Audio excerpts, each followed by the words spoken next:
ಪಿತೃ ಅನ್ನುವುದು ಪಾರಕ್ಷಣೆ ಎಂಬ ಸಂಸ್ಕೃತದ ಧಾತುವಿನಿಂದ ನಿಷ್ಪನ್ನವಾಯಿತು. ಪಾತೃ ಅಂದರೆ ಪಾಲನೆ ಮಾಡುವವ. ಆ ಪಾತೃ ಅನ್ನುವುದೇ ಪಿತೃ ಅಂತ ಆಗ್ತದೆ. ರಕ್ಷಿಸುವವರು ಅಂತ ಅರ್ಥ. ಪಿತೃಗಳು ಅಂದರೆ ರಕ್ಷಣೆ ಮಾಡುವವರು ಅಂತ ಒಂದು ಅರ್ಥ ಇದೆ. ಇನ್ನೂ ಒಂದು ಪಾ ಅಂತ ಮತ್ತೊಂದು ಧಾತು ಇದೆ ಸಂಸ್ಕೃತದಲ್ಲಿ. ಅದಕ್ಕೆ ಪಾನ ಮಾಡುವುದು ಅಂತ, ಕುಡಿಯುವುದು ಅಂತ ಅರ್ಥ. ಪಾನೆ ಅಂತ ಒಂದು ಧಾತು. ಪಾನ ಅನ್ನುವ ಅರ್ಥದಲ್ಲೂ ಪಾಧಾತು ಇರುವುದರಿಂದ, ಪಾಲನ ಅನ್ನುವ ಅರ್ಥದಲ್ಲಿ ಹೇಗಿದೆಯೋ ಪಾನ ಅನ್ನುವ ಅರ್ಥದಲ್ಲೂ ಇರುವುದರಿಂದ, ಪಾನಾರ್ಥದ ಪಾಧಾತುವಿನಿಂದ ಪಿತೃಶಬ್ದವನ್ನು ನಿಷ್ಪಾದನೆ ಮಾಡಿದರೆ ಆವಾಗ ಪಿತಾ ಅನ್ನುವ ಶಬ್ದಕ್ಕೆ ಸ್ವೀಕರಿಸುವವರು, ಪಾನ ಮಾಡುವವರು ಅನ್ನುವ ಅರ್ಥ ಆಗ್ತದೆ. ಒಂದು ತಮಾಷೆಗೆ ಹೇಳುವುದಾದರೆ, ಬದುಕಿರುವಾಗ ರಕ್ಷಣೆ ಮಾಡುವುದರಿಂದ ಪಿತೃಗಳು, ಶರೀರ ತ್ಯಾಗ ಮಾಡಿದ ಮೇಲೆ ತರ್ಪಯಾಮಿ ಅಂತ ಕೊಟ್ಟದ್ದನ್ನು ಪಾನ ಮಾಡುವುದರಿಂದ ಪಿತೃಗಳು. ಅಂದರೆ ಪಿತೃದೇವತೆಗಳು ಅಂತ ಹೇಳುವಂಥದ್ದು ನಾವು ಕೊಟ್ಟದ್ದನ್ನು ಸ್ವೀಕಾರ ಮಾಡುವವರು. ಅಂದರೆ ಶರೀರ ತ್ಯಾಗವಾದ ನಂತರದಲ್ಲೂ ಪಿತೃದೇವತೆಗಳ ಮೂಲಕವಾಗಿ ತಾವು ಆಹಾರವನ್ನು ಸ್ವೀಕಾರ ಮಾಡ್ತಾರೆ. ಆದ್ದರಿಂದ ಶ್ರಾದ್ದ ಅಥವಾ ಪಿತೃತರ್ಪಣ ವಿಧಾನ ಮೊದಲಾದ ಏನು ಔರ್ಧ್ವದೇಹಿಕ ಮತ್ತು ಪಿತೃಕರ್ಮಗಳು ಅಂತಿದ್ದಾವೆ, ಅವುಗಳ ಮೂಲಕವಾಗಿ ಪಿತೃದೇವತೆಗಳಿಗೆ ಆಹಾರ ಪ್ರಾಪ್ತಿಯೂ ಕೂಡ ಇದೆ. ಇಲ್ಲಿ ಬರುವ ಒಂದು ಸಂಶಯ, ಶ್ರಾದ್ದದ ಸಮಯದಲ್ಲಿ ನಮ್ಮ ಗತಿಸಿದಂತಹ ಪಿತೃಗಳು ಅಲ್ಲಿ ಸನ್ನಿಹಿತರಾಗ್ತಾರೋ ಇಲ್ಲವೋ ಅಂತ ಒಂದು ಪ್ರಶ್ನೆ ಬರ್ತದೆ. ಸಾಮಾನ್ಯವಾಗಿ ಪಿತೃಗಳ ಸನ್ನಿಧಾನವನ್ನು, ಅಂದರೆ ಗತಿಸಿದಂತಹ ತಂದೆ ತಾಯಿ ಇರ್ಬೋದು, ನಾವು ಯಾರ ಹೆಸರು ಗೋತ್ರವನ್ನು ಹೇಳ್ತೇವೋ ಅಂಥವರು ಅಲ್ಲಿ ಸನ್ನಿಹಿತರಾಗ್ತಾರೆ ಅಂತ ಧರ್ಮಶಾಸ್ತ್ರಗಳು ಯಾವುದು ಹೇಳುವುದಿಲ್ಲ. ಒಂದು ಮಹಾಲಯ ಅಂದರೆ ಏನು ಅಂತ ಹೇಳುವುದಕ್ಕೆ ಪುರಾಣಗಳಲ್ಲಿ ಧರ್ಮಶಾಸ್ತ್ರಗಳಲ್ಲಿ ಬಂದ ವಿಷಯ ಹೇಗಿದೆ ಅಂದರೆ, ಯಮಧರ್ಮರಾಯ ತನ್ನ ಲೋಕದಲ್ಲಿದ್ದಂತಹ ಎಲ್ಲ ಗೋತ್ರಕ್ಕೆ ಸಂಬಂಧಪಟ್ಟ ಹಿರಿಯರನ್ನೂ ಒಂದು ದಿವಸ ರಜೆ ಕೊಟ್ಟು ಕಳಿಸ್ತಾನಂತೆ. ಅದು ಅವರು ಪೂರ್ತಿ ದಿವಸ ರಜೆ ಕೊಡುವುದಿಲ್ಲ ಅಂತೆ, ಅರ್ಧ ದಿವಸ ರಜೆ. ಕೆಲವೆಲ್ಲ ಬಹಳ ಶಿಸ್ತು ಇರತಕ್ಕಂಥ ಶಾಲೆಗಳಲ್ಲಿ ಸಿಕ್ಕಾಬಿಟ್ಟ ರಜೆ ಇರುವುದಿಲ್ಲ, ಅರ್ಧ ದಿವಸದ ರಜೆ. ಆ ಅರ್ಧ ದಿವಸದ ರಜೆಯಲ್ಲಿ ಅವರು ತಮ್ಮ ತಮ್ಮ ಗೋತ್ರದವರು ಯಾರಿದ್ದಾರೆ ಆ ಕಾಲದಲ್ಲಿ ಅವರ ಮನೆಗೆ ಬಂದು ಒಂದು ಸಲ ನೋಡಿ ಅವರಿರುವ ಸಮೃದ್ಧಿ, ಅವರು ಮಾಡ್ತಕ್ಕಂತಹ ಪಿತೃಕಾರ್ಯ ಇದನ್ನೆಲ್ಲ ನೋಡಿ ಖುಷಿಪಟ್ಟು ಹೋಗ್ತಾರೆ ಅಂತ ಒಂದು ಕಥೆ ನಿರ್ಣಯ ಸಿಂಧು ಗ್ರಂಥದಲ್ಲಿದೆ. ಆ ಪಿತೃಗಳಿಗೆಲ್ಲ ರಜೆ ಕೊಟ್ಟಿದ್ದಾರಲ್ಲ ಯಮದೇವರು, ಆ ರಜೆ ಕೊಟ್ಟ ಅರ್ಧ ದಿವಸಕ್ಕೆ ಈ ಪಿತೃಪಕ್ಷ ಅಂತ ಹೆಸರು. ಅಂದರೆ ಅವರಿಗೆ ಅರ್ಧ ದಿವಸ, ನಮಗೆ 15 ದಿವಸ. ಯಾಕಂದರೆ ಪಿತೃಗಳಿಗೆ ನಮ್ಮ ಒಂದು ಮಾಸ ಅನ್ನುವುದು ಅವರಿಗೆ ಒಂದು ದಿನ ಆಗ್ತದೆ. ಅದರಲ್ಲಿ ಈ ಕೃಷ್ಣ ಪಕ್ಷ ಅನ್ನುವುದು ಒಂದು ಅರ್ಧ ದಿವಸದ ಕೆಲಸ. ಅದು ಅರ್ಧ ದಿವಸ ಮಾತ್ರ ಅವರಿಗೆ ರಜೆ. ಆ ದಿವಸದಲ್ಲಿ ಅವರು ತಮ್ಮ ತಮ್ಮ ಗೋತ್ರದವರು ಎಲ್ಲೆಲ್ಲಿದ್ದಾರೆ ಅವರವರ ಮನೆಗೆ ಬಂದು ಆ ಮನೆಯಲ್ಲಿ 15 ದಿವಸ ವಾಸ ಮಾಡ್ತಾರಂತೆ. 15 ದಿವಸ ವಾಸ ಮಾಡುವಾಗ ಇವರು ಸಕೃತ್ ಮಹಾಲಯ ಅಂತ ಏನು ವಿಧಾನ ಇದೆ ಅದರ ಪ್ರಕಾರ ಎಲ್ಲ ಪಿತೃಗಳನ್ನು ಉದ್ದೇಶಿಸಿ ಒಂದು ಕರ್ಮಾನುಷ್ಠಾನ, ಸರ್ವ ಪಿತೃ ಕರ್ಮಾನುಷ್ಠಾನವನ್ನು ನಡೆಸಿದರೆ ಅವತ್ತು ಆನಂದದಿಂದ ಇವರನ್ನು ಹರಸಿ ಮತ್ತೆ ತಾವು ತಮ್ಮ ಊರಿಗೆ ಯಮಲೋಕ ಅಂದರೆ ನರಕ ಅಂತ ಅಂದುಕೊಳ್ಳಬೇಡಿ, ಯಮಲೋಕ ಅನ್ನೋದು ಯಮನಿಗೆ ಸಂಬಂಧಪಟ್ಟ ಸ್ವರ್ಗಸ್ಥಾನ, ಅದು ಅಲ್ಲಿಗೆ ತಾವು ಸಾಕ್ತಾರೆ. ಅಕಸ್ಮಾತ್ 16 ದಿವಸಗಳ ಕಾಲದಲ್ಲೂ ಇಲ್ಲಿ ಯಾವುದೇ ರೀತಿಯ ಪಿತೃಕರ್ಮಾನುಷ್ಠಾನ ನಡೆಯದೇ ಹೋದರೆ, ನಾಸ್ತಿಕ್ಯದ ಕಾರಣದಿಂದ ಅದನ್ನು ತ್ಯಾಗ ಮಾಡಿದ್ದಿದ್ದರೆ ಆವಾಗ ತೇಷಾಂ ರಕ್ತಂ ಪಿಬಂತಿ ತೇ ಅಂತ ನಿರ್ಣಯ ಸಿಂಧು ಹೇಳ್ತದೆ.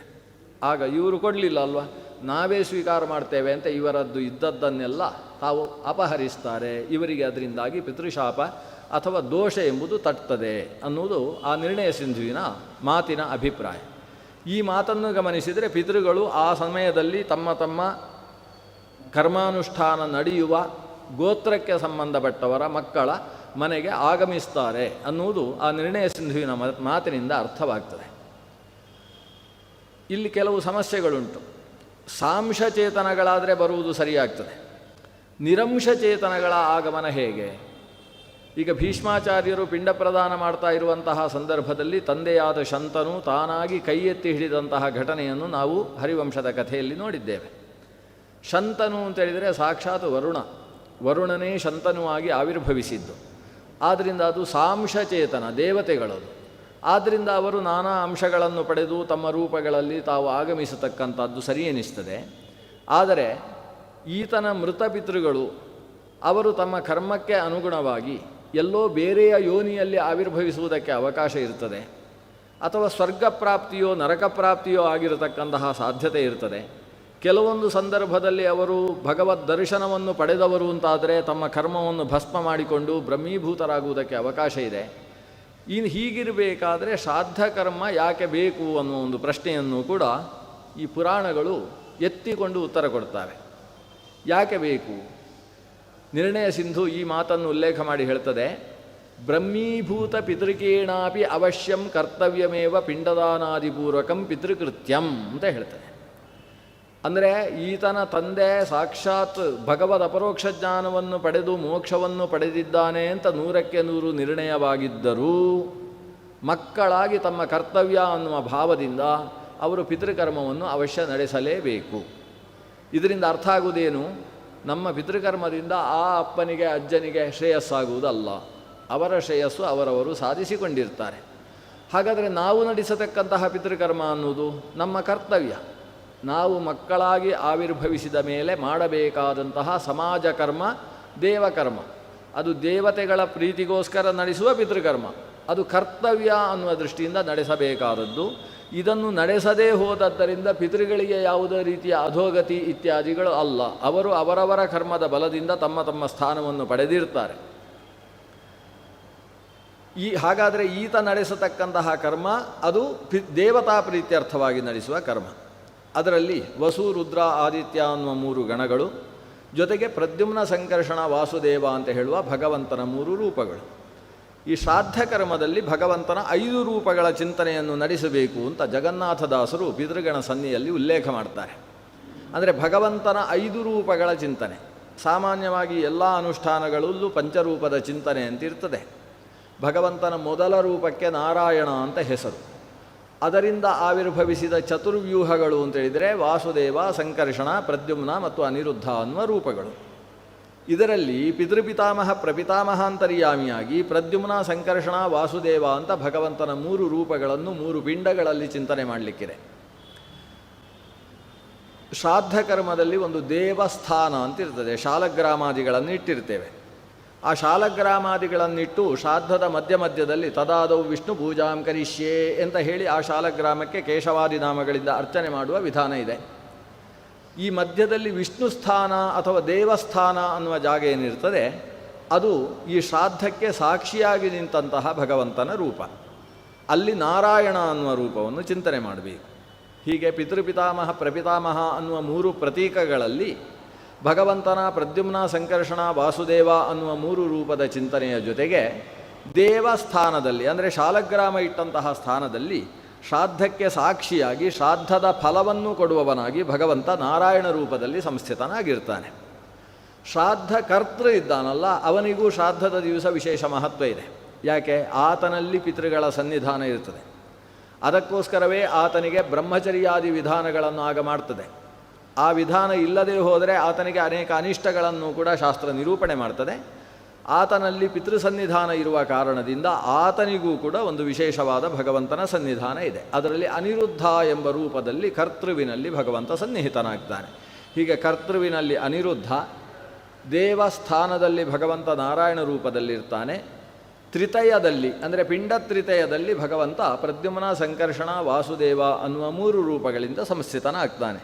ಹೀಗಾಗಿ ಪಂಚರೂಪಿಯಾದಂತಹ ಭಗವಂತನ ಚಿಂತನೆ ಶ್ರಾದ್ದ ಪ್ರಕ್ರಿಯೆಯಲ್ಲೂ ಕೂಡ ಅವಶ್ಯ ಕರ್ತವ್ಯ. ಎಲ್ಲ ಕೆಲಸದಲ್ಲೂ ಇದೆ. ಸಂಧ್ಯಾವಂದನೆಯಲ್ಲೂ ಪಂಚರೂಪದ ಚಿಂತನೆ ಇದೆ. ಭಗವಂತನ ದೇವಪೂಜೆಯನ್ನು ನಾವು ಮಾಡುವಾಗ ಅಲ್ಲೂ ಪಂಚರೂಪದ ಚಿಂತನೆ ಇದೆ. ಒಂದು ಊಟ ಮಾಡುವುದಾದರೆ ಅಲ್ಲೂ ಪಂಚರೂಪದ ಚಿಂತನೆ ಇದೆ. ಆಚಾರ್ಯರು ಇದನ್ನು ತಮ್ಮ ಸರ್ವಮೂಲ ಗ್ರಂಥಗಳಲ್ಲಿ ಅಲ್ಲಲ್ಲಿ ನಿರೂಪಿಸಿದ್ದಾರೆ. ಒಂದು ಭೋಜನ ಮಾಡಬೇಕಾದರೂ ಕೂಡ ಸಂಕರ್ಷಣಶ್ಚ ಪ್ರದ್ಯುಮ್ನಃ ತತ್ರ ಭೋಕ್ತೃಷು ಸಂಸ್ಥಿತವು ತರ್ಪಕವು ಸರ್ವಜೀವಾನಾಂ ತಸ್ಮಾತ್ ಭೋಜ್ಯವು ನ ಚರ್ವ್ಯತಃ. ಹಾಗೆಯೇ ಅಲ್ಲಿ ನಾರಾಯಣಾನಿರುದ್ಧೌತು ಭೋಜ್ಯ ವಸ್ತುಷು ಸಂಸ್ಥಿತವು ತರ್ಪಕವು ಸರ್ವಜೀವಾನಾಂ ತಸ್ಮಾತ್ ಭೋಜ್ಯವು ನ ಚರ್ವ್ಯತಃ. ಅವಕಾಶಪ್ರದೋ ನಿತ್ಯಂ ವಾಸುದೇವೋ ನಭಸ್ಥಿತಃ. ಭಗವಂತ ವಾಸುದೇವ ನಮ್ಮ ಉದರ ಆಕಾಶದಲ್ಲಿ ತಿಂದದ್ದಕ್ಕೆ ಅವಕಾಶ ಮಾಡಿಕೊಡುವ ರೂಪದಿಂದ ಒಳಗಿದ್ದಾನೆ. ತಿನ್ನುವ ವಸ್ತುಗಳಲ್ಲಿ ನಾರಾಯಣ ಅನಿರುದ್ಧ ಅನ್ನುವ ರೂಪದಲ್ಲಿ ಭಗವಂತ ಇದ್ದಾನೆ. ತಿನ್ನತಕ್ಕಂತಹ ಭೋಕ್ತೃವಿನಲ್ಲಿ ಭಗವಂತ ಸಂಕರ್ಷಣಶ್ಚ ಪ್ರದ್ಯುಮ್ನಸ್ತತ್ರ ಭೋಕ್ತೃಷು ಸಂಸ್ಥಿತವು, ಸಂಕರ್ಷಣ ಮತ್ತು ಪ್ರದ್ಯುಮ್ನ ಅನ್ನುವ ರೂಪದಲ್ಲಿದ್ದಾನೆ. ಹೀಗೆ ನಾವು ಭೋಜನದಿಂದ ಆರಭ್ಯ ನಾವು ಯಾವ ಯಾವ ಕರ್ಮಾನುಷ್ಠಾನಗಳನ್ನು ಮಾಡ್ತೇವೆ ಅವೆಲ್ಲ ಕರ್ಮಗಳಲ್ಲೂ ಭಗವಂತನ ಪಂಚರೂಪದ ಚಿಂತನೆ ಇದೆ. ಈ ಶರೀರದಲ್ಲೇ ಭಗವಂತನ ಪಂಚರೂಪ. ಶಿರಸ್ಸು ಅಂತ ಹೇಳಿದರೆ ಅದರಲ್ಲಿ ನಾರಾಯಣ ರೂಪ ಇದೆ. ಪಾದ ಅಂತ ಹೇಳಿದರೆ ಅದೊಂದು ಪುಚ್ಛ, ಈ ಕಡೆ ಇರತಕ್ಕಂಥದ್ದು ದಕ್ಷಿಣ ಪಕ್ಷ ಉತ್ತರ ಪಕ್ಷ ಅಂತ, ಮಧ್ಯದಲ್ಲಿ ಆತ್ಮ. ಇದರಲ್ಲಿ ಭಗವಂತನ ಪಂಚರೂಪಗಳ ಚಿಂತನೆ ಇದೆ. ಎಲ್ಲ ಕಡೆಯಲ್ಲೂ ಒಂದು ಕುಂಡವನ್ನು ನಿರ್ಮಾಣ ಮಾಡಿ ಅದರಲ್ಲಿ ನಾವು ಚಿಂತನೆ ಮಾಡುವಾಗ ಅಲ್ಲೂ ಪಂಚರೂಪದ ಚಿಂತನೆ ಇದೆ. ಹೀಗಾಗಿ ಭಗವಂತನ ಪಂಚರೂಪ ಅನ್ನುವುದು ಪ್ರಪಂಚವನ್ನೇ ವ್ಯಾಪಿಸಿರತಕ್ಕಂತಹ ರೂಪ. ಅದರ ಚಿಂತನೆ ಶ್ರಾದ್ದ ಪ್ರಕ್ರಿಯೆಯಲ್ಲೂ ಕೂಡ ಇದೆ. ಈ ಶ್ರಾದ್ದ ನಿನ್ನೆ ನಾನು ಕಥೆ ಕೊನೆಗೆ ತಂದು ನಿಲ್ಲಿಸಿದ್ದು ಎಲ್ಲಿಗೆ? ಬ್ರಹ್ಮದತ್ತನ ಕಥೆಗೆ ಬಂದು ನಿಂತಿದ್ದೇವೆ. ಪೂಜನೀಯ ಅನ್ನುವ ಹಕ್ಕಿಯ ಕಥೆಯನ್ನು ಹೇಳಿದ್ದೇವೆ, ಬ್ರಹ್ಮದತ್ತನ ಕಥೆ. ಇವತ್ತು ಉಪಸಂಹಾರ ಮಾಡಬೇಕು. ನಿಜವಾಗಿ ಒಂದು 5-6 ದಿವಸ ಹೇಳುವ ಕಥೆ ಅದು, ಅಷ್ಟು ವಿಸ್ತಾರವಾದ ಬ್ರಹ್ಮದತ್ತನ ಕಥೆ ಇದೆ. ನಾವು ಇವತ್ತು ಉಪಸಂಹಾರದ ಪ್ರಕ್ರಿಯೆಯ ದೃಷ್ಟಿಯಿಂದ ಅದರ ಒಂದು ದೃಷ್ಟಿ, ಆಕಾಶ ದೃಷ್ಟಿ ಅಂತ ಕರಿತೇವಲ್ಲ, ಪಕ್ಷಿ ನೋಟವನ್ನು ಮಾತ್ರ ನೋಡ್ತಕ್ಕಂತಹ ಕೆಲಸ ಮಾಡ್ತೇವೆ. ಈ ಬ್ರಹ್ಮದತ್ತ, ಖಂಡರೀಕ ಮತ್ತು ಗಾಲವ ಅಂತ ಏನು 3 ಜನ ಇದ್ದಾರೆ.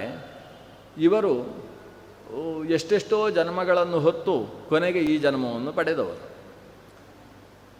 ಶ್ರಾದ್ದ ಪ್ರಕ್ರಿಯೆಯಲ್ಲಿ ನಾವೊಂದು ಶ್ಲೋಕವನ್ನು ಹೇಳುವಂಥದ್ದಿದೆ. ಆ ಶ್ಲೋಕ ಹೇಳದೆ ಹೋದರೆ ಶ್ರಾದ್ದವೇ ಮುಗಿಯುವುದಿಲ್ಲ. ಆ ಶ್ಲೋಕ ಯಾವುದು ಅಂದರೆ, ಸಪ್ತವ್ಯಾಧಾ ದಶಾರ್ಣೇಷು ಮೃಗಾ ಕಾಲಂಜರೇ ಗಿರೌ ಚಕ್ರವಾಕ ಶರದ್ವೀಪೇ ಹಂಸಾ ಸರಸಿ ಮಾನಸೆ ತೇಭಿಜಾತಾ ಕುರುಕ್ಷೇತ್ರೇ ಕುರುಕ್ಷೇತ್ರೇ ಯೂಯಂ ಕಿಮವಸೀಧತ ಅಂತ ಕೇಳು. ಪ್ರಸ್ಥಿತ ದೀರ್ಘಮಧ್ವಾನಂ ಯೂಯಂ ಕಿಮವಸೀಧತ. ತೇಭಿಜಾತಾ ಕುರುಕ್ಷೇತ್ರೇ ಬ್ರಾಹ್ಮಣಾ ವೇದಪಾರಗಾ ಪ್ರಸ್ಥಿತ ದೀರ್ಘಮಧ್ವಾನಂ ಯೂಯಂ ಕಿಮವಸೀಧತ ಅಂತ ಒಂದು ಶ್ಲೋಕ. ಈ ಶ್ಲೋಕದ ಘಟನೆ ಏನು ಅಂತೇಳಿದರೆ, ಒಂದು 4 ಜನ ಬ್ರಾಹ್ಮಣರು ಆಂಗಿರಸ ಗೋತ್ರದಲ್ಲಿ ಆವಿರ್ಭವಿಸಿರ್ತಾರೆ. ದೊಡ್ಡ ಜ್ಞಾನಿಗಳು. ಆ ಜ್ಞಾನಿಗಳಾದಂತಹ 4 ಜನರಿಗೆ ಅವರ ತಂದೆಯನ್ನು ಪಾಲನೆ ಮಾಡಬೇಕು ಅನ್ನುವ ಕಾರಣದಿಂದ ಸನ್ಯಾಸ ತೆಗೊಳ್ಳುವುದಕ್ಕೆ ಅವಕಾಶ ಆಗಲಿಲ್ಲ. ಮನೆಯಲ್ಲೇ ಇದ್ದಾರೆ, ಮದುವೆ ಆಗಲಿಲ್ಲ. ತಂದೆ ತಾಯಿಯರು ವೃದ್ಧರು. ಅದರಲ್ಲಿ ತಾಯಿ ಒಂದು ಸಂದರ್ಭದಲ್ಲಿ ತೀರಿಕೊಳ್ತಾರೆ. ತಾಯಿಯ ಊರ್ಧ್ವದೇಹಿಕ ಕರ್ಮವನ್ನು ಈ ಮಕ್ಕಳು ಮಾಡ್ತಾರೆ. ಆಮೇಲೆ ತಂದೆ ತೀರಾ ವಯಸ್ಸಾಗಿದೆ, ಪ್ರಾಣವನ್ನು ಹಿಡ್ಕೊಂಡಿದ್ದಾನೆ ತಂದೆ. ಕೊನೆಗೆ ಇನ್ನು ತಂದೆಯ ಆಯುಷ್ಯ ಮುಗಿಯಲ್ಲಿಯ ತನಕ ನಾವು ಮನೆಯಲ್ಲೇ ಕೂತರೆ ಸಾಧನೆ ಯಾವಾಗ ಮಾಡುವುದು ಅಂತ ಅನಿಸಿತು ಈ 4 ಜನ ಬ್ರಾಹ್ಮಣರಿಗೆ. ಒಂದು ದಿವಸ ತಂದೆಗೆ ಪ್ರದಕ್ಷಿಣೆ ಬಂದು ನಮಸ್ಕಾರ ಮಾಡ್ತಾರೆ. ಹೇಳ್ತಾರೆ, ಅಪ್ಪ, ನಾವು ಈ ದೇವರು ಕೊಟ್ಟ ಶರೀರದಿಂದ ಸಾಧನೆ ಮಾಡಬೇಕು ಅಂತಿದ್ದೇವೆ, ನಮಗೆ ಅನುಮತಿ ಕೊಡಬೇಕು ತಾವು ಅಂತ ಕೇಳ್ತಾರೆ. ಆವಾಗ ಈ ವೃದ್ಧ ತಂದೆ ಹೇಳ್ತಾನೆ, ತಂದೆಯನ್ನು ನೋಡಿಕೊಳ್ಳುವುದಕ್ಕಿಂತ ದೊಡ್ಡ ತಪಸ್ಸು ಮಕ್ಕಳಿಗಿಲ್ಲ. ಆದ್ದರಿಂದ ನನ್ನ ಜೀವನದ ಭಾರವನ್ನು ನೀವು ಹೊರುವುದೇ ನಿಮ್ಮ ದೊಡ್ಡ ಯಜ್ಞ, ದೊಡ್ಡ ಸಾಧನೆ. ಆದ್ದರಿಂದ ನನ್ನನ್ನು ಬಿಟ್ಟು ನೀವು ಹೋಗುವುದಕ್ಕೆ ಅನುಮತಿ ಹೇಗೆ ಕೊಡುವುದು? ಆದರೆ ನಿಮ್ಮನ್ನು ನೋಡಿದರೆ ನಾನು ಅನುಮತಿ ಕೊಡದೇ ಇರಬಾರದು ಅಂತ ನನಗೆ ಅನಿಸ್ತದೆ. ಯಾಕಂದರೆ ಅಷ್ಟು ಚೆನ್ನಾಗಿ ನನ್ನನ್ನು ಇಲ್ಲಿಯ ತನಕ ನೋಡಿಕೊಂಡಿದ್ದೀರಿ. ಇವತ್ತು ನೀವು ಹೊರಟ್ರೆ ನಾನು 2 ದಿವಸದಲ್ಲಿ ಶರೀರ ತ್ಯಾಗ ಮಾಡ್ತೇನೆ. ನೀವಿಲ್ಲೇ ಇದ್ದರೆ ಇನ್ನೂ 10 ವರ್ಷ ಆದರೂ ಶರೀರ ತ್ಯಾಗ ಮಾಡೋಲ್ಲ. ಯಾಕಂದರೆ ನಿಮ್ಮ ಮೇಲೆ ಅಷ್ಟು ಅಭಿಮಾನ. ನಿಮ್ಮನ್ನು ಬಿಟ್ಟು ಹೇಗೆ ಹೋಗುವುದು ಅಂತ ನಾನು ಯೋಚನೆ ಮಾಡಿ ಮಾಡಿ ನೀವು ಕೊಡುವ ಆಹಾರದಿಂದ ದಷ್ಟಪುಷ್ಟನಾಗಿ ಗಟ್ಟಿಯಾಗೇ ಇದ್ದೇನೆ. ನಿಮ್ಮ ಮಂತ್ರದ ಬಲದಿಂದ ನಾನು ಬದುಕಿದ್ದೇನೆ. ನೀವು ಹೊರಟ್ರೆ ನಾನು ಸಾಯುವವ. ಆದ್ದರಿಂದ ಈ ಶರೀರದಲ್ಲಿ ದೀರ್ಘಕಾಲ ಇರುವುದರ ಬದಲು ನಿಮ್ಮ ಸಾಧನೆಗೆ ನಾನು ಪ್ರತಿಬಂಧಕನಾಗದೆ ನಾನು ಮನೆಯಲ್ಲಿ ಬೇಗ ಶರೀರ ತ್ಯಾಗ ಮಾಡುವುದೇ ಶ್ರೇಷ್ಠ ಅಂತ ಭಾವಿಸಿದ್ದೇನೆ. ಆದರೆ ಈ ಮಕ್ಕಳು ಹೇಳ್ತಾರೆ, ಅಪ್ಪ, ನೀವು ಸಾಯಬೇಕು ಅಂತ ನಾವು ಹೋಗ್ತಾ ಇರುವುದಲ್ಲ. ಅದು ನಾವು ಹೋಗೋದು ಯಾಕೆ, ನೀವು ಸಾಯುವುದಕ್ಕೆ ಅಂತ ಹೀಗೆ ಅಂದುಕೊಂಡು ಬಿಟ್ರಿ ನೀವು. ನಾವು ಹೋಗುವುದರಿಂದ ಬೇಗ ಸಾಯ್ತೇನೆ ಅಂತ. ನಾವು ಅದಕ್ಕೋಸ್ಕರ ಹೋಗ್ತಾ ಇರುವುದಲ್ಲ. ನಾವು ನಿಮ್ಮ ಸನ್ನಿಧಾನದಲ್ಲಿ ಇಲ್ಲದೇ ಹೋದರೂ ಕೂಡ ನೀವು ದಷ್ಟಪುಷ್ಟರಾಗಿ ಬದುಕುವುದಕ್ಕೆ ಬೇಕಾದಂತಹ ಜವಾಬ್ದಾರಿಯನ್ನು ನಮ್ಮ ದೇಶದ ರಾಜ ನೋಡಿಕೊಳ್ತಾನೆ. ರಾಜ ಬ್ರಹ್ಮದತ್ತನಿದ್ದಾನೆ. ಆತನಿಗೆ ಖಂಡರೀಕ, ಗಾಲವ ಅಂತಕ್ಕಂತಹ 2 ಮಹಾಮುತ್ಸದ್ದಿಗಳಾದಂತಹ ಮಂತ್ರಿಗಳಿದ್ದಾರೆ. ಅಂತಹ ರಾಜ ಲೋಕದಲ್ಲಿ ಯಾರು ಅನಾಥರಿದ್ದಾರೆ ಅವರಿಗೆಲ್ಲ ನಾಥ ಅವನೇ. ಯಾರಿಗೆ ಪಿಂಡ ಪ್ರದಾನ ಮಾಡುವುದಕ್ಕೆ ಮಕ್ಕಳಿಲ್ಲ ಅವರಿಗೆ ಪಿಂಡ ಪ್ರದಾನ ಮಾಡಬೇಕಾದವ ರಾಜ ಅಂತ ಧರ್ಮಶಾಸ್ತ್ರ ಹೇಳ್ತದೆ. ಆದ್ದರಿಂದ ಅವನು ನಿಮ್ಮನ್ನು ಚೆನ್ನಾಗಿ ನೋಡಿಕೊಳ್ತಾನೆ. ಈ ತಂದೆಗೆ ತಮ್ಮ ಮಕ್ಕಳ ಸಾಧನೆ ಮುಖ್ಯವಾಗುತ್ತೆ. ಅವರು ತನ್ನ ಜೊತೆಗಿರುವುದಕ್ಕಿಂತ ಸಾಧನೆ ಮುಖ್ಯವಾಗ್ತದೆ.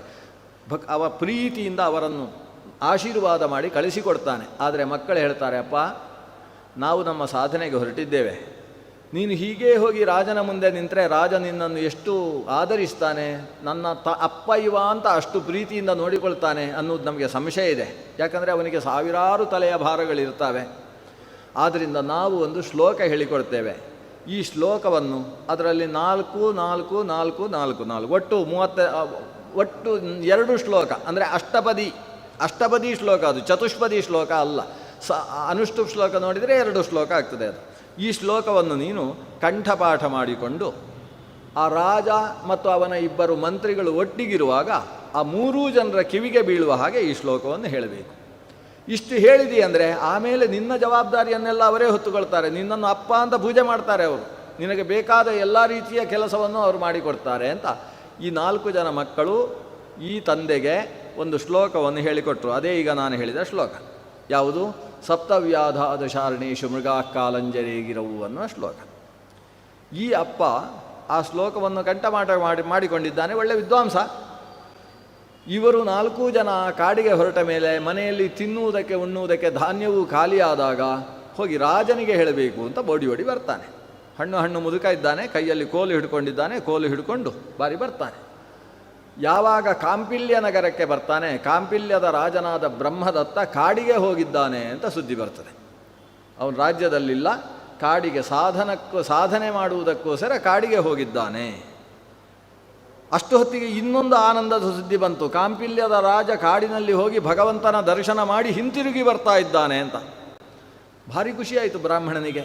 ಅಂತೂ ನನ್ನ ಮಕ್ಕಳು ದೊಡ್ಡ ಜ್ಞಾನಿಗಳು, ಅವರು ಏನು ಹೇಳ್ತಾರೆ ಅದು ಸರಿಯಾಗಿ ಹಾಗೇ ಘಟಿಸುತ್ತೆ.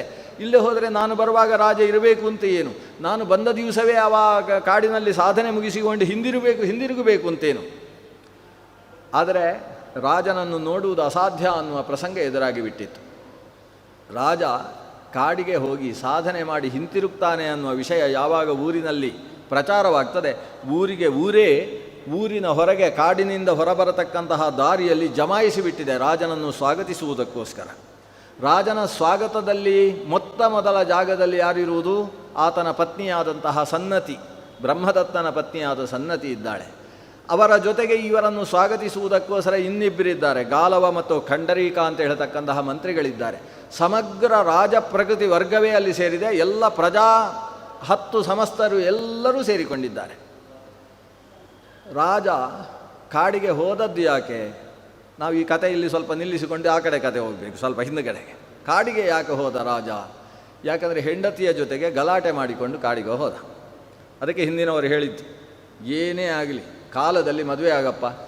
ಯಾಕಂದರೆ ಕಾಲದಲ್ಲಿ ಮದುವೆ ಆದರೆ ಒಳ್ಳೆಯ ಹೆಂಡತಿ ಸಿಕ್ಕಿದರೆ ಒಳ್ಳೆಯ ಸಂಸಾರ ಆದರೂ ಮಾಡ್ತಿ, ಕೆಟ್ಟ ಹೆಂಡತಿ ಸಿಕ್ಕಿದರೆ ದೊಡ್ಡ ವೇದಾಂತಿ ಆದರೂ ಆಗ್ತಿ ಅಂತ ಹೇಳಿದ್ದಾರೆ. ಅದು ಏನೇ ಆಗಲಿ ಕಾಲದಲ್ಲಿ ವಿವಾಹವಾಗು ಅಂತ. ಈತನಿಗೆ ಪತ್ನಿಯ ಜೊತೆಗೆ ಒಂದು ಗಲಾಟೆಯಾಯಿತು. ಆ ಗಲಾಟೆಯನ್ನು ಏನು ಮಾಡಿದರೂ ಸಮಾಧಾನ ಮಾಡುವುದಕ್ಕಾಗದೆ ಕೊನೆಗೆ ಈಕೆಯಲ್ಲಿ ಗಲಾಟೆ ಮಾಡಿಕೊಂಡು ನಾನು ಊರಿನಲ್ಲಿರುವುದಕ್ಕಿಂತ ತಪಸ್ಸು ಮಾಡುವುದೇ ಶ್ರೇಷ್ಠ ಅಂತೇಳಿ ಕಾಡಿಗೆ ಹೋದದ್ದಿವ. ಗಲಾಟೆ ಆದದ್ದು ಕೂಡ ದೊಡ್ಡ ವಿಷಯ ಅಲ್ಲ. ಒಂದು ದಿವಸ ಇವರಿಬ್ಬರೂ ಕೂಡ ಒಂದು ಪ್ರಕೋಷ್ಠದಲ್ಲಿ ಶಯ್ಯಾಗಾರದಲ್ಲಿ ಇರತಕ್ಕಂತಹ ಸಂದರ್ಭ. ಅಷ್ಟರಲ್ಲಿ ಗೋಡೆಯಲ್ಲಿ ಇರುವೆಗಳು ಸಂಚಾರ ಮಾಡುವುದು ಕಾಣಿಸಿತು. ಇರುವೆಗಳು ಸಂಚಾರ ಮಾಡ್ತಾ ಇರುವುದನ್ನು ನೋಡಿದಂತಹ ರಾಜ ಅದನ್ನೇ ದಿಟ್ಟಿಸಿ ನೋಡುವುದಕ್ಕೆ ಶುರು ಮಾಡಿದ. ಪಕ್ಕದಲ್ಲಿದ್ದ ಪತ್ನಿ ಸನ್ನತಿ ನೋಡ್ತಾಳೆ, ನನ್ನಲ್ಲಿ ಮಾತಾಡಿಸುವುದು ಬಿಟ್ಟು ಇರುವೆಗಳನ್ನು ನೋಡ್ತಾ ಕೂತಿದ್ದಾರೆ ಇವರು ಅಂತ. ಇರುವೆಗಳು ಹಾಗೆ ಹೋಗ್ತಾ ಇರುವುದನ್ನು ನೋಡಿ ಗೊಳ್ಳನೆ ನಗುವುದಕ್ಕೆ ಶುರು ಮಾಡಿದ ಬ್ರಹ್ಮದತ್ತ. ನಗುವುದನ್ನು ನೋಡಿ ಸನ್ನತಿ ಕೇಳ್ತಾಳೆ, ಏನು ಕಥೆ, ಏನು ನಗ್ತಾ ಇದ್ದೀರಿ? ನನ್ನ ಹತ್ರ ನೀವು ಮಾತಾಡ್ತಾ ಇಲ್ಲ ಅಂತ ಬೇಸರಿಸಿಕೊಂಡದ್ದನ್ನು ನೋಡಿ ನನ್ನನ್ನು ನೋಡಿ ನಗ್ತಾ ಇದ್ದೀರಲ್ಲ, ಎಲ್ಲ ಗಂಡಸರು ಹೀಗೆ ಅಂತ ಶುರುವಾಯಿತು. ಈ ಎಲ್ಲ ಗಂಡಸರು ಹೀಗೆ ಅಂತ ಶುರುವಾದರೆ, ಎಲ್ಲ ಹಿಂಗಸರು ಹೀಗೆ ಅಂತ ಶುರುವಾದರೆ ದೊಡ್ಡ ಅದು ಆಮೇಲೆ ಕುರುಕ್ಷೇತ್ರವೇ ನಡೆಯುತ್ತೆ ಅಂತ ಅರ್ಥ. ಇಷ್ಟಾಗಿ ಗಲಾಟೆ, ಇಷ್ಟೇ ವಿಷಯ. ಆಗ ರಾಜ ಹೇಳ್ತಾನೆ, ಆಕೆಗೆ ಕೈ ಮುಗಿದು ಹೇಳ್ತಾನೆ, ಇಲ್ಲ ನೀನು ಅನ್ಯಥಾ ಭಾವಿಸಬೇಡ, ನಾನು ಸ್ತ್ರೀ ಸಮಾಜವನ್ನು ತಮಾಷೆ ಮಾಡುವುದಕ್ಕೋಸ್ಕರ ನಕ್ಕದ್ದಲ್ಲ. ನಾನು ನಕ್ಕಿದ್ದಕ್ಕೆ ಕಾರಣ ಏನು ಗೊತ್ತೋ? ಆ ಇರುವೆಗಳು ಮಾತಾಡ್ತಾ ಇದ್ದದ್ದನ್ನು ಕೇಳಿ ನಕ್ಕೆ ನಾನು. ಇವನು ಸರ್ವ ಪ್ರಾಣಿ ಋತಜ್ಞ ಅಂತ ಹೇಳಿದೆವಲ್ಲ, ಪ್ರಾಣಿಗಳು ಮಾತಾಡುವುದೆಲ್ಲ ಅರ್ಥ ಆಗುತ್ತೆ ಇವನಿಗೆ. ಹಾಗಾಗಿ ಆ ಇರುವೆಗಳಲ್ಲಿ ಒಂದು ಗಂಡು ಇರುವೆ, ಒಂದು ಹೆಣ್ಣಿರುವೆ. ಆ ಹೆಣ್ಣು ಇರುವೆ ಗಂಡು ಇರುವೆಯನ್ನು ಸಮಾಧಾನ ಮಾಡುವುದಕ್ಕೆ ಏನೋ ಮಾತಾಡ್ತಾ ಇತ್ತು. ಆ ಮಾತುಗಳನ್ನು ಕೇಳಿ ಇವನಿಗೆ ಗೊಳ್ಳನೆ ನಗು ಬಂದು ಹೋಗಿದೆ. ಅದನ್ನು ಹೇಳ್ತಾನೆ. ಹೇಳಿದರೆ ಇವಳು ಹೇಳ್ತಾಳೆ, ಅಲ್ಲ ಮನುಷ್ಯನಿಗೆ ಇರುವೆ ಮಾತಾಡಿದ್ದು ಅರ್ಥ ಆಗ್ತದೆ ಅಂತ ಹೇಳಿದರೆ ನಂಬುವಷ್ಟು ಪೆದ್ದಳು ನಾನೇ ಅಲ್ಲ ಅಂತ. ದೊಡ್ಡ ಗಲಾಟೆ, ಇಷ್ಟೇ ಗಲಾಟೆ, ಸಿಕ್ಕಾಬಟ್ಟೆ ಗಲಾಟೆ. 2 ದಿವಸವಾಯಿತು. 2 ದಿವಸವಾದರೂ ಪತ್ನಿಯನ್ನು ಸಮಾಧಾನ ಮಾಡುವುದಕ್ಕೆ ಸಾಧ್ಯವಾಗಲಿಲ್ಲ ಬ್ರಹ್ಮದತ್ತನಿಗೆ. ಕೊನೆಗೆ ತೀರ್ಮಾನ ಮಾಡಿದ, ಈಕೆಯನ್ನು ಸಮಾಧಾನ ಮಾಡುವುದಕ್ಕೆ ಸಾಕ್ಷಾತ್ ಭಗವಂತನೇ ಬರಬೇಕು, ಬೇರೆ ಯಾರಿಂದಲೂ ಸಾಧ್ಯ ಇಲ್ಲ.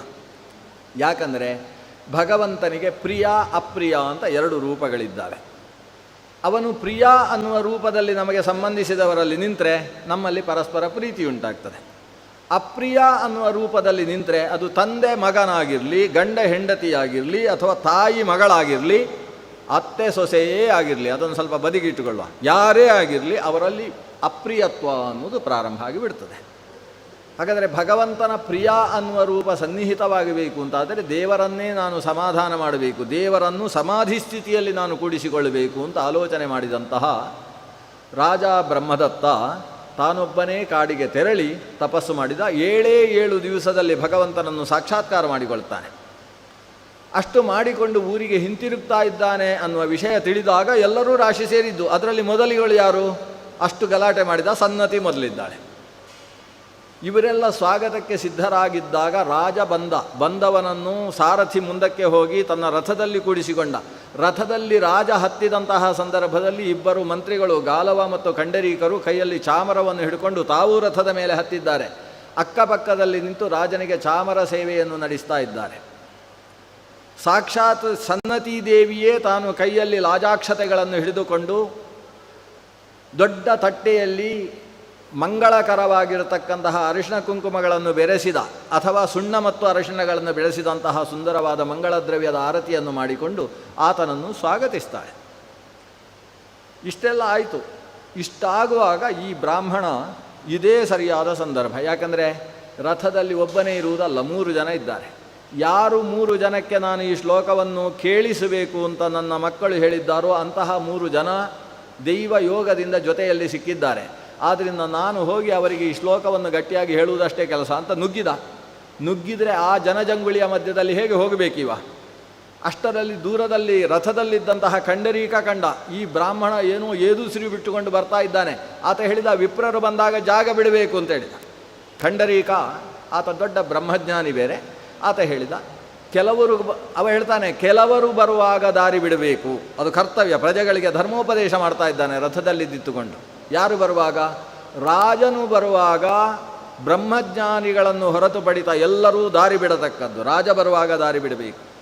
ಗರ್ಭಿಣಿಯಾದಂತಹ ಹೆಣ್ಣು ಮಗಳು, ಅದು ದೋಹದ ಸ್ತ್ರೀ, ಗರ್ಭ ತುಂಬಿದಂತಹ ಹೆಂಗಸು ಬರಬೇಕಾದ್ರೆ ಅವರು ದೊಡ್ಡ ಮುತ್ತಜ್ಜ ಆಗಿದ್ದರೂ ಕೂಡ ದಾರಿ ಬಿಡಬೇಕು, ಅದು ವಿಧಾನ. ಆಮೇಲೆ ಪಿತಾಮಹ, ಜ್ಯೇಷ್ಠರು, ನಮ್ಮ ಕುಲಜ್ಯೇಷ್ಠರು ಬರ್ತಾ ಇರಬೇಕಾದ್ರೆ ನಾವು ದಾರಿ ಬಿಡಬೇಕು. ಅಂಗವಿಕಲರು ಬರ್ತಾ ಇದ್ದಾರೆ ಅಂತಾದರೆ ದಾರಿ ಬಿಡಬೇಕು. ಅಂಥಲ್ಲಿ ವೃದ್ಧರು, ನಡೆಯುವುದಕ್ಕೆ ಕ್ಲಿಷ್ಟ ಅಂತಕ್ಕಂತಹ ಜ್ಯೇಷ್ಠರು, ವೃದ್ಧ ಬ್ರಾಹ್ಮಣರು ಬರುವಾಗ ನಾವು ದಾರಿಯ ಬದಿಯಲ್ಲಿ ನಿಂತು ಅವರು ಮುಂದೆ ಹೋದ ಮೇಲೆ ಮತ್ತೆ ದಾರಿಗೆ ಬರಬೇಕು. ಅಂಥಲ್ಲಿ ಅವರು ಬರ್ತಾ ಇದ್ದಾರೆ, ದಾರಿ ಬಿಡಿ. ಯಾವಾಗ ಖಂಡರೀಕ ಇಷ್ಟು ಹೇಳಿದ, ಎಲ್ಲರೂ ದಾರಿ ಬಿಟ್ಟಿದ್ದಾರೆ. ಈತ ಸೀದಾ ರಾಜನ ಮುಂದೆ ಬಂದ. ರಾಜನ ಮುಂದೆ ಬಂದು ರಾಜ ಅಲ್ಲಿಂದಲೇ ಬಗ್ಗಿ ನಮಸ್ಕರಿಸಿದರೆ ಆಶೀರ್ವಾದ ಮಾಡ್ತಾ ಇಲ್ಲ. ಇವ ಶ್ಲೋಕ ಹೇಳ್ತಾನೆ, ಸಪ್ತವ್ಯಾಧಾಹ ದಶಾರ್ಣೇಶು, 7 ವ್ಯಾಧರಾಗಿ ದಶಾರ್ಣ ಅಂತಕ್ಕಂತಹ ದೇಶದಲ್ಲಿ ಹುಟ್ಟಿದಿರಿ. ಆಮೇಲೆ ಕಾಲಂಜರವೆಂಬ ಪರ್ವತದಲ್ಲಿ ಜಿಂಕೆಗಳಾಗಿ ಹುಟ್ಟಿದಿರಿ, ಮೃಗಾ ಕಾಲಂಜರೇಗಿರವು. ಆಮೇಲೆ ಶರದ್ವೀಪದಲ್ಲಿ ಹೋಗಿ ಚಕ್ರವಾಕ ಅನ್ನುವ ಪಕ್ಷಿಗಳಾಗಿ ಹುಟ್ಟಿದ್ರಲ್ಲ, ಚಕ್ರವಾಕ ಶರದ್ವೀಪೆ. ಆಮೇಲೆ ಹಂಸಾಹ ಸರಸಿ ಮಾನಸೆ, ಮಾನಸ ಸರೋವರದಲ್ಲಿ ಹಂಸಗಳಾಗಿ ಹುಟ್ಟಿದ್ರಿ. ಆ ಹಂಸಗಳಾಗಿ ಹುಟ್ಟಿದ 7ರಲ್ಲಿ 4 ಪ್ರಸ್ಥಿತಾ ದೀರ್ಘಮಧ್ವಾನಂ, ಅವರು ದೊಡ್ಡ ದಾರಿಯಲ್ಲಿ ಸಾಗ್ತಾ ಇದ್ದಾರೆ ಭಗವಂತನನ್ನು ಕಾಣುವುದಕ್ಕೋಸ್ಕರ. ಹೇಗೆ? ವೇದಾಂತ ಪಾರಗಾಹ, ವೇದಾಂಗಗಳಲ್ಲಿ ಪಾರಗರಾಗಿ ಅವರು ತೇಭಿಜಾತಾಹ ಕುರುಕ್ಷೇತ್ರೆ, ಕುರುಕ್ಷೇತ್ರವೆಂಬಂತಹ ಶ್ರೇಷ್ಠ ಧರ್ಮಕ್ಷೇತ್ರದಲ್ಲಿ ಅವರು ಆವಿರ್ಭವಿಸಿ ಸಾಧನೆ ಮಾಡ್ತಾ ಇದ್ದಾರೆ ಆ 4 ಜನ. ಆದರೆ ಯೂಯಂ ಕಿಮ ವಸೀದತ, ನೀವು 3 ಜನ ಯಾಕಪ್ಪ ಹೀಗೆ ಒದ್ದಾಡ್ತಾ ಇದ್ದೀರಿ, ಮತ್ತೆ ಸಂಸಾರದಲ್ಲಿ ಬಿದ್ದಿದ್ದೀರಿ ಅಂತ ಹೇಳುವ ಶ್ಲೋಕ ಅದು. ಈ 3 ಜನರ ಮುಂದೆ ಈ ಶ್ಲೋಕ ಹೇಳಿದ. ಈ ವೃದ್ಧ ಬ್ರಾಹ್ಮಣ ತನ್ನೆಲ್ಲ ಶಕ್ತಿಯನ್ನು ಜೊತೆ ಸೇರಿಸಿಕೊಂಡು ಗಟ್ಟಿಯಾಗಿ ಈ ಶ್ಲೋಕವನ್ನು ಒದರಿದ. ಶ್ಲೋಕ ಕೇಳಿದ್ದೇ ತಡ ರಥದಲ್ಲಿದ್ದ 3 ಜನರಿಗೂ ಕೂಡ ಏನೋ ಜನ್ಮಾಂತರದ ಸ್ಮರಣೆಗಳು ಹುಟ್ಟುವುದಕ್ಕೆ ಪ್ರಾರಂಭವಾಗಿ ಹೋದವು. ತಲೆ ತಿರುಗಿತು, ಸ್ಮೃತಿ ತಪ್ಪಿ ರಥದಲ್ಲೇ ರಥೋಪಸ್ಥ ಉಪಾವಿಶನ್. ಹೇಗೆ ಅರ್ಜುನನಿಗೆ ಗಾಂಡೀವೆ ಎಲ್ಲ ಜಾರಿ ಅಲ್ಲೇ ಬಿದ್ದ ಅಲ್ಲವ, ಹಾಗೆ ಈ ಮೂರೂ ಜನರು ಕೂಡ ಶಿಥಿಲ ಗಾತ್ರರಾಗಿ ಆ ರಥದಲ್ಲೇ ಬಿದ್ದುಬಿಟ್ರಂತೆ. ರಥದಲ್ಲಿ ಅವರು ಬಿದ್ದದ್ದೇ ತಡ, ಕೆಳಗಿದ್ದವರು ಕೈಯಲ್ಲಿದ್ದ ಚೊಂಬು ನೀರು ಎಲ್ಲ ಹಿಡ್ಕೊಂಡು ಹೋಗಿ ಪ್ರೋಕ್ಷಣೆ ಮತ್ತೊಂದು ಎಬ್ಬಿಸುವುದಕ್ಕೆ, ಈ ಬ್ರಾಹ್ಮಣ ಗಡಗಡ ನಡುವುದಕ್ಕೆ ಪ್ರಾರಂಭಿಸಿದ್ದಾನೆ. ನನ್ನ ಮಕ್ಕಳನ್ನು ನಂಬಿದ್ದು ಜಾಸ್ತಿ ಆಯಿತು ಅಂತ ಅನಿಸಿತವನಿಗೆ. ಈ 4 ಮಕ್ಕಳ ಮೇಲೆ ಪರಮ ಪ್ರೀತಿ ನನಗೆ, ಅಷ್ಟು ವಿಶ್ವಾಸ. ಅವರು ಹೇಳಿದ ಶ್ಲೋಕವನ್ನು ಹೇಳಿದರೆ ಸಾಕು, ಈ ರಾಜ ಮಂತ್ರಿಗಳು ನನ್ನ ಎಲ್ಲ ಸಮಗ್ರ ಜೀವನದ ಜವಾಬ್ದಾರಿಯನ್ನು ಹೊತ್ತುಕೊಳ್ತಾರೆ ಅಂತ ಮಕ್ಕಳು ಹೇಳಿದರು. ನೋಡಿದರೆ ನಾನು ಈ ಶ್ಲೋಕವನ್ನು ಇವರ ಮುಂದೆ ಹೇಳಿದರೆ ಇವರು ಪ್ರಾಣಾಪಾಯ ಬರುವಷ್ಟು ದೊಡ್ಡ ಅನರ್ಥ ಆಗೋಯಿತು. ಎಂತಹ ಅಥರ್ವಣ ಮಂತ್ರವೋ ಏನೋ ಇದು, ಎಂತಹ ಮಂತ್ರವನ್ನು ಹೇಳಿಕೊಟ್ಟಿದ್ದಾರೆ ನನ್ನ ಮಕ್ಕಳು ಅಂತ ಅಂದುಕೊಂಡು ಈತ ನಡುಗ್ತಾ ಇದ್ದಾನೆ. ಯಾವಾಗ ರಾಜಭಟರು ನನ್ನನ್ನು ಬಂಧನ ಮಾಡಿ ಕಾರಾಗಾರದಲ್ಲಿ ಹಾಕಿ ಜೀವಾವಧಿ ಶಿಕ್ಷೆಯನ್ನು ಕೊಟ್ಟು ಬಿಡ್ತಾರೋ ಅಂತ ಯೋಚನೆ ಮಾಡ್ತಾ ಇದ್ದಾನೆ. ಅಷ್ಟರಲ್ಲಿ ಉಪಚಾರಗಳಿಂದಾಗಿ ಸಮಾಧಾನ ಚಿತ್ತರಾದ 3 ಜನ ಎದ್ದು ಎಲ್ಲಿ ಬ್ರಾಹ್ಮಣ ಅಂತ ನೋಡಿದರು. ಕೆಳಗಿದ್ದಾನೆ. ರಥದಿಂದ ಧಮಕ್ಕನೆ ಧುಮುಕಿದರು. ಬಂದು ಬ್ರಾಹ್ಮಣನ ಪಾದವನ್ನು ಗಟ್ಟಿಯಾಗಿ ಹಿಡ್ಕೊಂಡ್ರು. ನಮ್ಮ ಜೀವನಕ್ಕೆ ಹೊಸ ಮಾರ್ಗವನ್ನು ತೋರಿಸಿಕೊಟ್ರಿ, ಹೇಗೇಗೋ ಬದುಕುತ್ತಾ ಇದ್ದಂತಹ ನಮಗೆ ಒಂದು ಮಾರ್ಗದರ್ಶನವನ್ನು ಮಾಡಿದಂತಹ ನಮ್ಮ ಉದ್ಧಾರಕ ಗುರುಗಳು ನೀವು ಅಂತ ಅವರ ಪಾದವನ್ನು ಹಿಡ್ಕೊಂಡು, ನಮ್ಮಿಂದ ನಿಮಗೆ ಏನಾಗಬೇಕು, ನಮ್ಮ ತಂದೆಯ ಸ್ಥಾನದಲ್ಲಿ ನೀವಿದ್ದೀರಿ, ನಿಮ್ಮನ್ನು ಪಾಲನೆ ಮಾಡುವಂಥದ್ದು ನಮ್ಮ ಕರ್ತವ್ಯ, ಈ ದೇಶ ನಿಮ್ಮನ್ನು ನೋಡಿಕೊಳ್ತದೆ ಅಂತ ಹೇಳಿದರು. ಹೇಳಿ ಅವರು ತಮ್ಮ ಸಂಸಾರವನ್ನೇ ತ್ಯಜಿಸಿ ಸಾಧನ ಮಾರ್ಗದಲ್ಲಿ ಸಾಗಿದರು 3 ಜನ. ಹಾಗಾದರೆ ಈ 3 ಜನಕ್ಕೂ ಈ ಸಪ್ತವ್ಯಾಧಾತ ಶಾರಣೀಷು ಅಂತಕ್ಕಂತಹ ಕಥೆಗೂ ಸಂಬಂಧ ಇದೆ ಅನ್ನೋದು ಸ್ಪಷ್ಟವಾಯಿತು. ಅದೇ ದೊಡ್ಡ ಕಥೆ ಅದು. ಈ ಸನ್ನತಿ ಯಾರು? ಆಕೆ ಆ ಹೊತ್ತಿಗೆ ಬರ್ತಾಳೆ. ಬಂದು ಬ್ರಹ್ಮದತ್ತನ ಮುಖ ನೋಡಿ, ನೀವು ಸನ್ಯಾಸ ತಗೊಂಡಾಯ್ತಾ, ನಾನು ಸನ್ಯಾಸಿನೇ ಆಗಿಬಿಡ್ತೇನೆ, ಹೊರಡೋಣ ಅಂತ, ಸಾಧನೆಗೆ ಹೊರಡೋಣ ಅಂತ ಹೇಳಿಬಿಡ್ತಾಳೆ. ರಾಜ ಇಷ್ಟು ಸಮಾಧಾನದಿಂದ ಇರುವ ಪತ್ನಿಯನ್ನು ನೋಡಿ, ಅಂದರೆ ಈ ಒಂದು 7 ದಿವಸಗಳಿಂದ ಏನಾಗಿದ್ಲು, ಅದಕ್ಕಿಂತ ಹಿಂದೆ ಹೇಗಿದ್ಲು, ಅತ್ಯಂತ ಪವಿತ್ರ ಸ್ವರೂಪಿಣಿಯಾದ ಈಕೆ ಒಂದೇ ಒಂದು ದಿವಸ ಪತಿಯ ಮೇಲೆ ಬೇಸರ ಮಾಡಿಕೊಂಡದ್ದಿಲ್ಲ. ಇಷ್ಟೆಲ್ಲ ಯಾಕೆ ಮಾಡಿದ್ಲು ಅಂತ ಚಕಿತನಾಗಿ ಆಕೆಯ ಮುಖ ನೋಡಿದರೆ ಆಕೆ ಹೇಳ್ತಾಳೆ, ಅಲ್ಲ ನಿಮಗೆ ಪ್ರಾಣಿಗಳ ಭಾಷೆ ಬರುತ್ತೆ ಅಂತ ನಂಗೆ ಗೊತ್ತಿಲ್ವಾ, ಇಷ್ಟು ದಿವಸ ನಾನು ನಿಮ್ಮ ಜೊತೆಗೆ ಸಂಸಾರ ಮಾಡಿದವಳಲ್ವ, ಆದ್ದರಿಂದ ಹಿಂದೆ ಪೂಜನೀಯ ಹಕ್ಕಿಯ ಜೊತೆಗೆ ಅಷ್ಟು ಪ್ರೀತಿ ಇದ್ದದ್ದೇ ಆ ಭಾಷೆ ಬರುವ ಕಾರಣದಿಂದ ಅಲ್ವಾ. ಹಾಗಾದರೆ ಸರ್ವಪ್ರಾಣಿ ಋತಜ್ಞರು ತಾವಿದ್ದೀರಿ ಅನ್ನುವ ವಿಷಯದಲ್ಲಿ ನನಗೆ ಯಾವ ಸಂಶಯವೂ ಇರಲಿಲ್ಲ. ಹಾಗಾದರೆ ಯಾಕೆ ಗಲಾಟೆ ಮಾಡಿದ್ದು? ಗಲಾಟೆ ಮಾಡಿದ್ದು ಸಂಸಾರದಲ್ಲಿ ಎಷ್ಟು ಬಿದ್ದು ಸಾಯ್ತೀರಿ ಅಂತ ಅಂದ್ಕೊಂಡು ಒಂದು ಸಲ ವೈರಾಗ್ಯ ಬರಲಿ ಅಂತ ಗಲಾಟೆ. ಆದ್ದರಿಂದ ಹೆಂಗಸರು ಗಲಾಟೆ ಮಾಡುವುದು ಒಳ್ಳೆಯದಕ್ಕೋಸ್ಕರ ಅನ್ನೋದು ಕೆಲವು ಸಲ ಗೊತ್ತಾಗ್ತದೆ. ಅದನ್ನು ಮನೆಯಲ್ಲಿ ಹೆಂಡತಿ ಗಲಾಟೆ ಮಾಡಿದಷ್ಟು ಇವರಿಗೆ ಶ್ರೇಯಸ್ಸು ಜಾಸ್ತಿ, ಬೇಗ ವೈರಾಗ್ಯ ಬರ್ತದೆ ಅಂತ ಅರ್ಥ. ಸನ್ನತಿ ಇಷ್ಟು ಗಲಾಟೆ ಮಾಡಿದ್ದು ಯಾಕೆ ಅಂದರೆ ಈತನಿಗೆ ವೈರಾಗ್ಯ ಬರುವುದಕ್ಕೋಸ್ಕರ.